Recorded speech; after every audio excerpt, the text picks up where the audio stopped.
অরিজিৎ যে ছেলেটা অনেক কথা জানে না, কংগ্রেসের যে কোনো প্রোগ্রামে, অর্থাৎ কংগ্রেসের যখন আমাদের কর্মী সভা হতো, সেই কর্মী সভার উদ্বোধনের উদ্বোধক ছিল এই অরিজিৎ। সে গান করে উদ্বোধন করত। ছোট থেকে খুব ভালো ছেলে, খুব ভালো গান গায় ছোট থেকে। দেখতে দেখতে দেখতে দেখতে সেই ছেলেটা এত বড় পদে গেছে। তো আমাদের জেলার গর্ব শুধু নয়, আমাদের সকলের গর্ব, এত ভালো সে গান গায়। হতে পারে তার মধ্যে কোনো নতুন ভাবনা আছে, সারা জীবনের লোক গানই বা করবে কেন?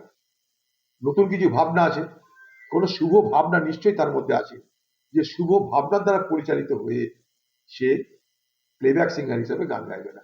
তার মানে এটা তো নয় যে সে কোনো প্রোগ্রাম করতে পারবে না, কোনো গান সৃষ্টি করতে পারবে না, অন্য কোনো গান গাইতে পারবে, প্লেব্যাক সিঙ্গার হিসেবে গাইবে না। তাছাড়া হাজার প্লেব্যাক সিঙ্গার যারা সিনেমায় গান গায়, সিনেমায় গান না গেয়েও তো গায়ক হওয়া যায়। গায়ক কি হওয়া যায় না? সব গায়ক কি সিনেমায় গান করতে হবে? একটা সময় পর্যন্ত করেছে, তার মনে হচ্ছে যে এত বেশি সেখানটা তো কাজের চাপ, তার মনে হচ্ছে যে অন্য কিছু করবে, স্বাধীনভাবে করবে, এটা আমাদের বলার কিছু নাই। এটা একটা ব্যক্তির, একটা গায়কের ব্যক্তি সিদ্ধান্ত।